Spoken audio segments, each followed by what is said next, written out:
धन्यवाद जी। आज के इस कुर्मी समागम सह चेतना शिविर में मैं शिविर के आज के अध्यक्ष और मंच पर विराजमान हमारे अखिल भारतीय कुर्मी क्षत्रिय महासभा के राष्ट्रीय अध्यक्ष doctor VS. Niranjan IAS retired और हमारे अन्य साथी लोग जो मंच पर बैठे हैं और हमारे बीच आयोजक मंडल के सदस्यों को विशेष तौर से मैं इस धन्यवाद देते हुए उनको इस आयोजन के लिए और मेरे समक्ष बैठे हुए विशिष्ट समाज के सभी उपस्थित सज्जनों और माता और बहनों, मैं अपने पूर्वजों को शिवाजी महाराज, छत्रपति शिवाजी महाराज, सरदार वल्लभ भाई पटेल और अन्य सभी अपने पूर्वजों को नमन करते हुए मैं आज थोड़े समय में कुछ अलग बात आपके सामने रखना चाहता हूँ जो आज के विषय से कुछ जुड़ी हुई लगती है। इसके लिए मैं कोई और बात नहीं कहूँगा, मैं इसमें अपनी ही कहानी आपके सामने रखना चाहूँगा। मैंने 1970 में BSc AG पास की और इसके बाद जैसा कि आमतौर से होता है कि सरकारी नौकरी की बात दिमाग में आती है, तो मैंने कोशिश की और मुझे उत्तर प्रदेश के ग्रुप 2 की, जिसको ब्लॉक में ADO कहते हैं, जॉब ऑफर भी हुई। लेकिन इसी बीच मैं कुछ लोगों के संपर्क में आया जो मार्केटिंग से जुड़े हुए थे और उनके जीवन को, और मैंने उनके कार्यशैली को देखा और उनके तौर तरीकों देखा, तो मैंने कहा मैं इस नौकरी में तो शायद सालों में भी गज़टेड अफसर नहीं बन पाऊंगा। तो मैंने उसको सरकारी नौकरी के ऑफर को छोड़कर और मैंने मार्केटिंग में अपना कैरियर बनाया। और जो उस वक्त मेरे ज़माने में हमारे समाज के बहुत ही गिने चुने 1-2 लोग ही थे जो मार्केटिंग के क्षेत्र में मुझे दिखाई दिए, वरना सारे लोग जो हैं वो दूसरे समाज से ही आते थे। तो मुझे अपना रास्ता खुद बनाना था, मेरा कोई सलाहकार नहीं था। लेकिन मैंने शुरुआत की और कुछ छोटी कंपनियों में काम करने के बाद मैं British company Shaw Wallace and company limited और मैं जर्मनी की बायर इंडिया लिमिटेड के एग्रीकल्चर डिवीज़न में और फिर Gujarat Narmada valley fertilizer company में, जिसमें मैंने 31 साल काम किया। मैं मार्केटिंग में और छोटी पोजीशन से बढ़कर मैं चीफ मार्केटिंग मैनेजर के पद से रिटायर हुआ। और मैंने इस बीच अपने समाज के लोगों की जितनी हो सकती थी उतनी सेवा की, क्योंकि मेरे पास चूँकि रीजनल हेड की पोजीशन थी। मैंने मध्य प्रदेश और छत्तीसगढ़ को करीब 8-10 साल तक मैंने जो है वहाँ पर, कुल तो 13 साल रहे, लेकिन जो रीजनल मैनेजर की पोजीशन में मैंने करीब 7-8 साल सेवाएं दी। और इस बीच में मुझे जब भी कभी मौका मिला अपने लोगों को मैंने डीलरशिप भी दी और जो फार्मर्स टच में आए उनके लिए शॉर्टेज के टाइम में फर्टिलाइजर भी उपलब्ध करवाना। तो इस तरह से मेरा कहने का मतलब है कि हम जिन नौकरियों की बात यहाँ करते हैं कि हमारे बच्चों को हम डॉक्टर बनाएं, IAS बनाएंगे, जजेस बनाएं, तो इसके अलावा एक और ऐसा क्षेत्र है जिसको कि हम, जो हमारे बच्चे इंटरेस्टेड हैं, जिनमें मार्केटिंग की विधा की तरफ झुकाव है, हम उनको ये प्रेरित करें कि वो मार्केटिंग की लाइन में जाएं, क्योंकि व्यापार करना सबके बस की बात नहीं है, न सबके पास इतना धन उपलब्ध होता है। लेकिन अगर उन्होंने ग्रेजुएशन किया है, पोस्ट ग्रेजुएशन किया है, और ख़ासतौर से आजकल एग्रीकल्चर से जुड़े हुए क्षेत्र में मार्केटिंग के लिए सारे यूनिवर्सिटीज़ में MBA एग्री की डिग्री दी जाती है। तो अगर BSc AG MSc AG किया है तो उसके बाद उन लोगों को कोई और क्षेत्र में जाने के बजाय MBA एग्री करना चाहिए, जो IIM अहमदाबाद और दूसरे तमाम जगह से भी वो कोर्स होता है। और वो कानपुर के कॉलेज में, जो वहाँ की यूनिवर्सिटी है, चंद्रशेखर आज़ाद यूनिवर्सिटी, उसमें भी होता है, सभी में होता है। तो मेरा ये कहना है कि अपने बच्चों को मार्केटिंग की तरफ भी थोड़ा भेजने की कोशिश करें। उससे क्या होगा कि वो अपना करियर तो बनाएंगे ही, साथ में समाज के लिए वो बहुत बड़े टूल साबित होंगे, मददगार साबित होंगे, और वो उनको तमाम एजेंसीज में उनको जोड़ सकते हैं, तमाम मार्केटिंग के क्षेत्र में लोगों को जोड़ सकते हैं, समाज को बहुत सारी जानकारी दे सकते हैं, व्यापार में मदद कर सकते हैं, और उनकी आर्थिक जो है बढ़ोतरी में मददगार साबित हो सकते हैं। तो मैं ये नई बात कहना चाहता था कि अगर हम इस क्षेत्र को भी टच करें तो ये एक बहुत बड़ी उपलब्धि हो सकती है समाज के लिए, और बहुत सारा एक रास्ता खोल सकता है सबके लिए, जो फिर उसके जरिए व्यापार में आना चाहते हैं उनको भी वहाँ पर सलाहकार, मददगार सब लोग उपलब्ध होंगे, और वो हमारे समाज को एक रास्ता दिखा सकते हैं। यही बात कहते हुए मैं अपनी बात को समाप्त करता हूँ। कार्यक्रम की अध्यक्षता कर रहे हैं माननीय अध्यक्ष महोदय, मंचासीन हमारे समाज के आम और ख़ास लोग। हम इसलिए कह रहे हैं कि समाज में सारे लोग बराबर ही होते हैं, चाहे आगे बैठे हों चाहे सभागार के अन्य कुर्सी पर। सभी लोगों का अभिनंदन। मेरा नाम संजीव कुमार है, पेशे से इंजीनियर हूँ, लेकिन विगत 22 वर्षों से मैं मशरूम की खेती को बढ़ावा देने के लिए काम कर रहा हूँ। नालंदा का ही रहने वाला हूँ, और इस तरह के जहाँ देश भर से हमारे समाज के लोग आए हुए हैं, अगुआ लोग, उनके बीच बातों को रख करके थोड़ा गर्व भी महसूस कर रहा हूँ। मंच देने के लिए लोगों को धन्यवाद भी। इंजीनियरिंग की पढ़ाई करने के बाद मैंने खेती को ही व्यवसाय के रूप में या अपने जीवन यापन के संसाधन जुटाने के रूप में चुना। बहुत चैलेंजिंग बात थी। 2002 वर्ष याद है, तब से मैंने इसमें काम शुरू किया था। 2-3 मित्र थे हम लोग जो इंजीनियर ही थे। एक झारखंड में संस्थान हुआ करता अभी भी BIT सिंदरी करके, वहीं से पढ़ाई हुई थी विद्युत अभियंत्रण या इलेक्ट्रिकल इंजीनियरिंग में।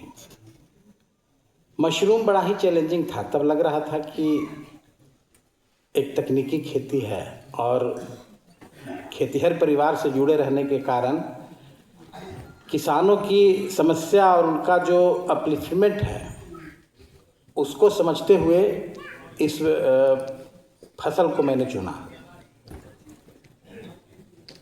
नालंदा विशुद्ध रूप से कृषि आधारित रोजगार का क्षेत्र है, लेकिन 1991 का जो जनगणना हुई थी उसमें जब ज्वाइंट था बिहार झारखंड, तब धनबाद के बाद सबसे ज़्यादा GDP नालंदा का ही था। इसलिए कि यहाँ मेहनती लोग थे और पढ़ाई के प्रति ज़्यादा झुकाव था। पढ़ाई जब BIT सिंदरी में हम पढ़ते थे तो प्रसंग जानबूझ करके हम छेड़े हैं कि चूँकि ये समाज माना जाता है कि पढ़ा लिखा समाज है, और कोई भी रोज़गार हम करें, हमारे पूर्व वक्ता जो बोल रहे थे कि कोई भी रोज़गार करें, लेकिन पढ़ने के बाद अगर उसमें हम आगे आते हैं तो उसकी कुछ अलग ही चमक और शायद सक्सेस का रेट ज़्यादा होता है। तो BIT सिंदरी में सिविल इंजीनियरिंग का जो ब्रांच था ना, उसको कहा जाता था NP ब्रांच। NP मतलब नालंदा पटना ब्रांच, क्योंकि सिविल इंजीनियरिंग में ज़्यादा कमाई होती थी शुरुआती दौर में। लोग मानते थे कि इसमें ज़्यादा कमाई नहीं कर सकते हैं, तो सारे लोग उसी में एडमिशन लेते थे। रैंक ज़्यादा आएगा तभी लेंगे एडमिशन। तो पढ़ाई के मामले में भी नालंदा पटना के समाज के लोग ज़्यादा जागरूक रहे हैं। खेती पहले से ही नालंदा और इस मगध क्षेत्र में उन्नत रही है। हम याद करते हैं, बुद्ध की चर्चा होती है, जब भूमि पे आते हैं तो अगर बुद्ध को हम लोग नमन किए, शायद अपने आप को अधूरा मानते हैं। हम भी आज नमन कर रहे हैं। बुद्ध की जो रही है सिद्धांत, उसमें भिक्षाटन मुख्य सिद्धांत है, और भिक्षा वही लोग देंगे जिनके पास सरप्लस रहेगा। और इसी क्षेत्र को उन्होंने चुना अपने शुरुआती दौर में। जब उनको निश्चित तौर पे ज़रूरत थी तब। निश्चित तौर पे तब भी धन्य रहा होगा ये क्षेत्र, निश्चित तौर ये, और खेती गृहस्थी करके ही। दूसरी बात, जो यूनिवर्सिटी यहाँ चला था, हम लोग बहुत बार लोगों से पूछने का प्रयास किए कि उनका फिनांशियल स्टेटस कैसे मीट होता था। 700-800 साल को यूनिवर्सिटी को चलना छोटी मोटी बात नहीं है। निश्चित आसपास के गांव के लोग वहाँ देते थे धन, 80 गांव से 200 गाँव जी। तो निश्चित तौर पे वो स्रोत वही था, व्यापार का बहुत बड़ा स्रोत यहाँ नहीं था, सिर्फ एग्रीकल्चर ही। और तब एग्रीकल्चर जब थोड़ा पिछड़ने लगा तो मशरूम का मैंने काम किया। वक्ता बहुत है, संक्षेप में इसको लेंगे। बड़ा इंटरेस्टिंग विषय था हमारे लिए भी और लोगों के लिए भी, लोग जानते नहीं थे मशरूम। और हमें आज गर्व हो रहा है कि बिहार पूरे देश में मशरूम उत्पादन में नंबर 1 है। 41.5 हज़ार टन मशरूम का उत्पादन बिहार में हो रहा है। ये कृषि रोड मैप के बाद 2008 में जब कृषि रोड मैप आया और हम लोगों ने लड़ झगड़ करके नालंदा जिला को स्पेशल क्रॉप के रूप में मशरूम को शामिल करवाया। और इसमें इतनी असीम संभावनाएं हैं। आज हम अपने गांव में एक छोटी सी पूंजी से शुरू करके लेबोरेटरी बनवाया मशरूम बीज का, जहां उत्तराखंड, उत्तर प्रदेश, हिमाचल प्रदेश के लोग आके काम कर रहे हैं। कभी मशरूम बिहार जॉब सीकर के रूप में रहा है, आज जॉब प्रोवाइडर किधर है। और यहाँ का नालंदा का मशरूम बीज नेपाल तक जा रहा है, यूरिनल हरियाणा जाता है, उत्तराखंड जाता है, छत्तीसगढ़ जाता है, झारखंड जाता है। और हम लोगों ने कई एक लोगों को इस मामले में बताया, उनके इकोनॉमिक्स को बताया। करीब करीब 8 से 10 बड़ी बड़ी यूनिट लगी है बिहार में, जहां 2000 किलोग्राम मशरूम प्रतिदिन उत्पादन होता है और उसमें सैकड़ों लोगों को रोजगार मिला हुआ है। तो ये बिहार में एक नया ट्रांसफॉर्म हुआ है इधर 8-10 वर्षों में मशरूम को लेकर के। दूसरी बात, इतनी न्यूट्रिएंट फूड है ये कि जिसमें हमारे शरीर की सारी ज़रूरतें मिलती है। एक सुपर फूड होता है, कंप्लीट फूड होता है। तो मशरूम कंप्लीट फूड की श्रेणी में आता है, जिसमें आपके शरीर की जितनी ज़रूरतें हैं सारा कुछ होता है। अभी हमारे पूर्व वक्ता बोल रहे थे कि हम लोग को रोजगार के अलावे अब उद्यमी की ओर बढ़ना चाहिए। निश्चित तौर पे हमने उस वक्त चैलेंज को स्वीकार किया था और अब आज लोग हमको एक कृषि उद्यमी के रूप में भी, किसान से थोड़ा सा ऊपर अब कृषि उद्यमी के रूप में पहचानने लगे हैं। मेरे लिए भी गर्व की बात है। और अब हम लोगों ने, चूँकि उसी वक्त मेरा ये कॉन्सेप्ट था कि टेक्नोलॉजी को एग्रीकल्चर में घुसाना है। मशरूम एक टेक्निकल खेती था, इसीलिए हमने इसको अडॉप्ट किया। और लगभग बिहार झारखंड मिला दें तो 40,000 से ज़्यादा पुरुष महिलाओं को मैंने मशरूम का प्रशिक्षण दे करके अलग अलग संस्थाओं के माध्यम से उनको स्वावलंबन की ओर आगे बढ़ाया है। साथ ही साथ उनके जो फूड बास्केट है या थाली है खाने की, उसमें एक न्यूट्रिएंट फूड हमने पहुंचाने का प्रयास किया है। संघर्ष लगातार जारी रहता है और अभी भी जारी है कि कैसे आम आदमी तक अभी जाए। बहुत सारे हमारे समाज के लोग ही हैं जो बोलते हैं कि इसका मार्केटिंग का क्या है। मेहनत तो सब जगह करनी पड़ती है और उनको हम एक छोटा सा केवल फ्यूचर पर्सपेक्टिव बता करके अपनी बात को समाप्त करेंगे कि भारत और चीन में एक ही साथ मशरूम उत्पादन को बढ़ावा देने के लिए सरकारी स्तर पे काम हुआ। वो वर्ष था 1922-23। चीन आज 4 लाख टन प्रति वर्ष मशरूम उत्पादन करता है। भारत 3 लाख टन उत्पादन करता है। वो 400 लाख टन उत्पादन करता है, भारत 3 लाख टन उत्पादन करता है। वहाँ का मशरूम कंजम्पशन है प्रति व्यक्ति प्रति वर्ष 27 किलोग्राम और भारत में मशरूम का कंजम्पशन है 70 ग्राम। तो इतना बड़ा गैप है और निश्चित तौर पे सारे लोग खाना चाहते हैं, कोई भी चाहेगा न्यूट्रिएंट फूड। तो हम नौजवानों को या जो भी लोग हैं, यहाँ बिजनेस वर्ग से बहुत सारे लोग हैं, एग्रीकल्चर बिजनेस है, इसमें किसी तरह का कोई भी न जीएसटी, न इनकम टैक्स, न लेबर लाइसेंस, न पॉल्यूशन लाइसेंस, न सेफ्टी लाइसेंस, किसी चीज़ की ज़रूरत नहीं है। आप आराम से इसमें आए। नाम फार्मिंग है बट सारी की सारी प्रक्रियाएं कृषि की है, इंडस्ट्री की है। तो इसमें नौजवानों को जिस तरह का सहयोग की ज़रूरत होगी हम करने के लिए तैयार हैं। बिहार में कई एक बड़े बड़े पदाधिकारी जो अवकाश ग्रहण किए हैं, जिनके पास पैसा है, उनको मोटिवेट करके इसमें हमने शामिल किया है। मशरूम उत्पादन के लिए इंडस्ट्री लगा रहे हैं, जहां मेरा उद्देश्य है कि लोगों को रोजगार मिले और एक स्वस्थ थाली मिले भोजन की, जहां से उनका स्वास्थ्य भी बढ़िया हो और पैसे भी आए। एक नारा के साथ हमने इसको शुरू किया था, फिर से दोहराते हुए स्वस्थ बिहार और समृद्ध बिहार।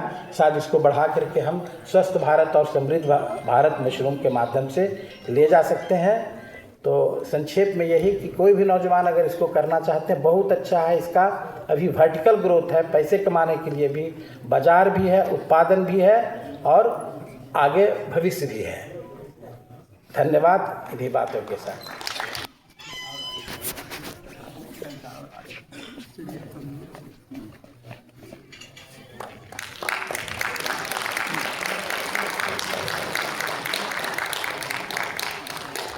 इस सम्मान के लिए कोटि से धन्यवाद।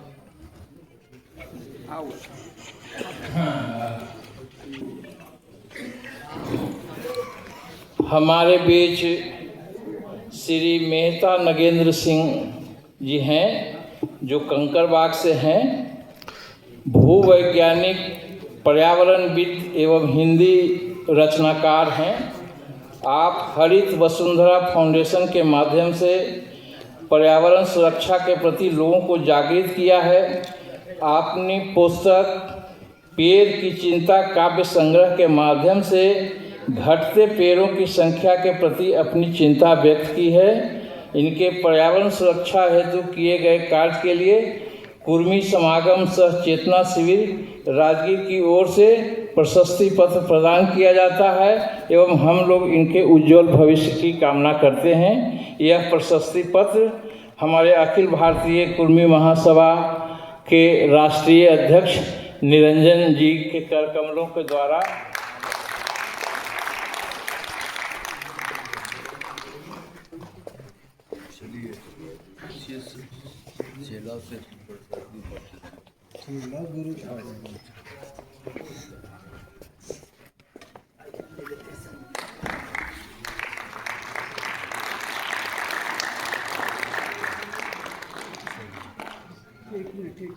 देखिए जी।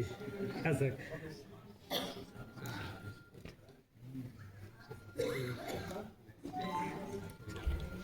चलिए हो गया सर, धन्यवाद। बहुत अच्छा। ये पत्र नहीं है, ये मेरे लिए उत्साहवर्धक टॉनिक है। मुझे क्यों आप लोग दिए हैं, अगर 2-3 मिनट समय हमको दिया जाए तो आप सभी अवगत होंगे। इसलिए कि मैं 40-50 वर्षों से ये काम मैं करता आ रहा हूँ। आपको जानकर आश्चर्य होगा, बल्कि सुखद आश्चर्य होगा आप बोला नहीं।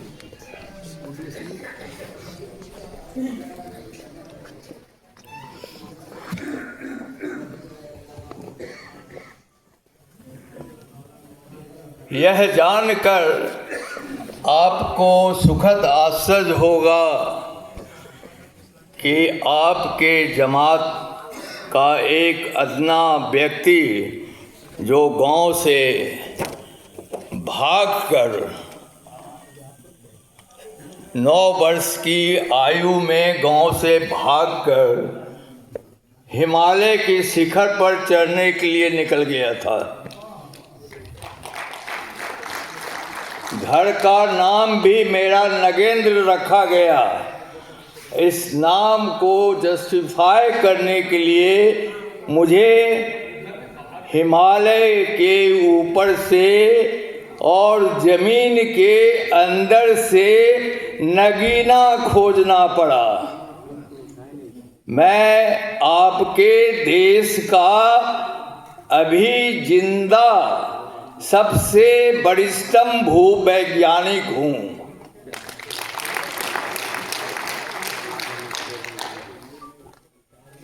सुदूर संवेदन टेक्नोलॉजी में बिहार का पहला और अंतिम व्यक्ति पीएचडी करके बिहार सरकार को मैंने अपने सेवा अर्पित किया। मैं भारत सरकार का प्लानिंग एडवाइजर रहा और बिहार सरकार में भी 12 साल प्लानिंग एडवाइजर रहकर आपके रिसोर्स जो है बिहार का उसको ऊपर लाया। ये जो आप यहाँ पर बैठे हैं, ये प्राकृतिक दृश्य के बीच में 45 साल पहले मैं इस क्षेत्र में 5 साल काम किया हूँ। बहुत सारी बातें हैं, लेकिन ये कहने के लिए मैं मजबूर हूँ कि कल की जो बात है अन्यथा नहीं लेंगे। मैं 3 बात कहना चाहूँगा जिसके फलस्वरूप मैं खुद आप सबों से सबसे ज़्यादा प्रताड़ित हुआ हूँ अपने जमात से।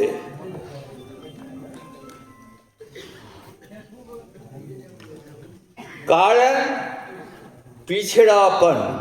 वो पिछड़ापन आपको कहीं से नहीं मिला है, आप खुद उसे सौगात के रूप में अपनाए हैं।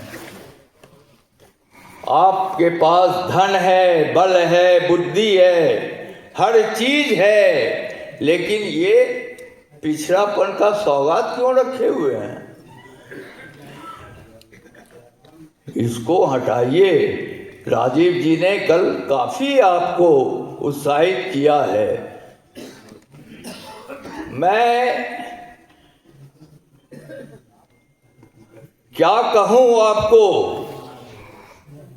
3 बार पद्मश्री के लिए गृह मंत्रालय ने अनुशंसा के लिए बिहार सरकार भेजा गया, लेकिन हम छूटते रहे यह कहकर अगर मेहता नगेंद्र सिंह को अनुशंसित कर देंगे तो हम पक्षपाती कहलाएंगे। क्षमता का संप्रेषण नहीं होना चाहिए, क्षमता के आगे प्रोत्साहन होना चाहिए। यही पिछड़ापन है कि हम इनका नाम भेज देंगे तो हम पक्षपात कहलाएंगे। ये हटाइए आप लोग। साथ चलने के लिए प्रोत्साहित कीजिए। लंगी की बात हो रही थी, बहुत जबरदस्ती। मित्रों, कहने की बहुत चीज है। मैं आर्थिकी समृद्धि के लिए 2 मिनट कहना चाहूँगा। हम लोग किसान प्रदेश के रहने वाले हैं, किसानी जमात के हैं। अभी भारत सरकार और बिहार सरकार में सैकड़ों प्रोजेक्ट हैं घरेलू स्तर पर, जिसको लेकर उसमें मशरूम भी है। अभी 2 महीना पहले हिसार में, हरियाणा के हिसार में एक प्रयोग किया गया जिसमें मैं शामिल था। हाइड्रोपोनिक ग्रास, बिना मिट्टी का हम पशु चारा उत्पादन कर सकते हैं। पेटेंट के लिए कार्रवाई चली जा रही है। प्रत्येक परिवार के लोग मवेशी पालते हैं, उसके लिए घर में ही वो ग्रास उत्पन्न कर पौष्टिक आहार के रूप में दे सकते हैं, लागत में कुछ नहीं है। याद दिलाता हूँ, जब नवरात्रि के पूज में कलश स्थापना की जाती है तो अनाज नीचे रख करके इस पर कलश रख दिया जाता है और डेली प्रतिदिन कुछ न कुछ पानी का छींटा जाता है। आप देखते होंगे कि 10 दिन के बाद 6 इंच 7 इंच के घास निकल जाते हैं, वही हाइड्रोफोनिक ग्रास कहलाता है, बिना मिट्टी का। ये आसानी से आप हफ्ता में 5 किलो 10 किलो पैदा कर सकते हैं। ये स्कोप है। कृषि वानिकी में दर्जनों स्कीम है। अगर आप कृषि से, खेती बाड़ी से उब चुके हैं, हाथ को कादों से भिगाने में पीछे हटते हैं, तो ऐसी स्थिति में आप कृषि वानिकी के तहत आप वैसे फलदार वृक्ष को, फूलदार वृक्ष को लगावें, जिससे घर बैठे महीने में आपको, साल में व्यापारी 5 लाख रुपया एडवांस दे जाए। इसके लिए सरकार के तरफ से भी सब्सिडी दिया जाता है। अगर आपके पास 1 एकड़ जमीन है तो उसमें आप वन विभाग के तरफ से और उद्यान विभाग के तरफ से वानिकी का प्रोजेक्ट है। आप नर्सरी डेवलप करके आमदनी कर सकते हैं। आप फूल की खेती करके आमदनी कर सकते हैं। ये गवर्नमेंट का प्रोजेक्ट है, इसको हासिल कीजिए। चलते चलते मैं आपको बता दूं, एक वैज्ञानिक होकर 3 काम भारत सरकार ने मुझसे लिया, अभी भी ले रहा है। मैं global warming climate change panel में एडवाइजरी ग्रुप में हूँ 1972 से। नमामि गंगे का इंटरनल मैटर जितना होता है सब में मुझसे सलाह ली जाती है। आप पटना राजधानी आए होंगे तो जो संजय गांधी उद्यान का स्वरूप है, आज से 45 साल पहले कितनी रात हम सोए मुझे याद नहीं है। राजधानी में तारामंडल है, उसका एक एक ईंट जोड़ने वाला आपके सामने खड़ा है। Lalmatia coal field, Ramgarh Rajrappa coal field, Jamui Jhajha में गोल्ड सोना डिपॉजिट, नेताहाट का बॉक्साइट, सिंहभूम में आयरन डस्ट, ये सैकड़ों टाइप के खनिज के उजागर करने वाला वैज्ञानिक आपके सामने खड़ा है।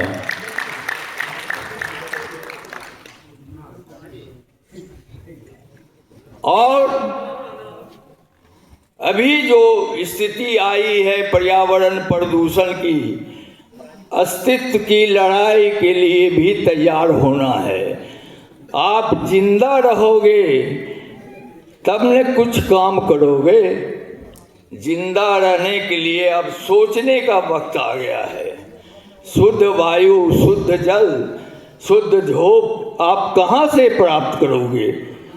उसके लिए पर्यावरण शिक्षा का सूत्रीकरण के लिए यूनिवर्सिटी ग्रांट कमीशन ने मुझे 3 साल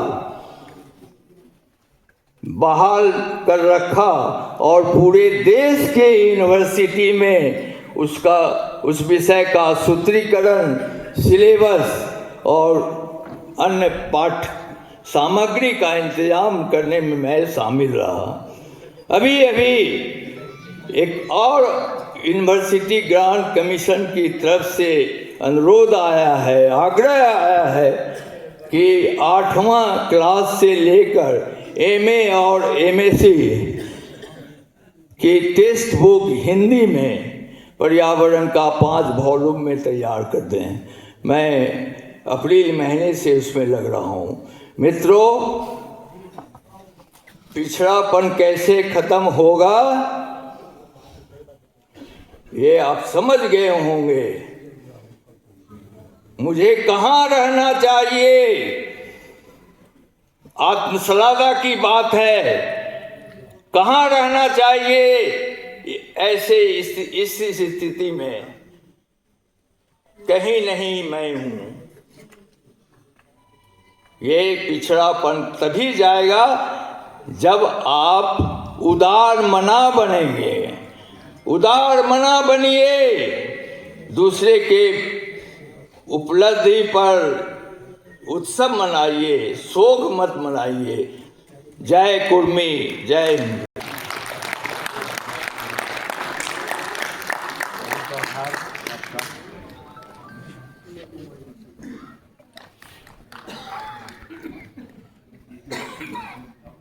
बहुत बहुत धन्यवाद।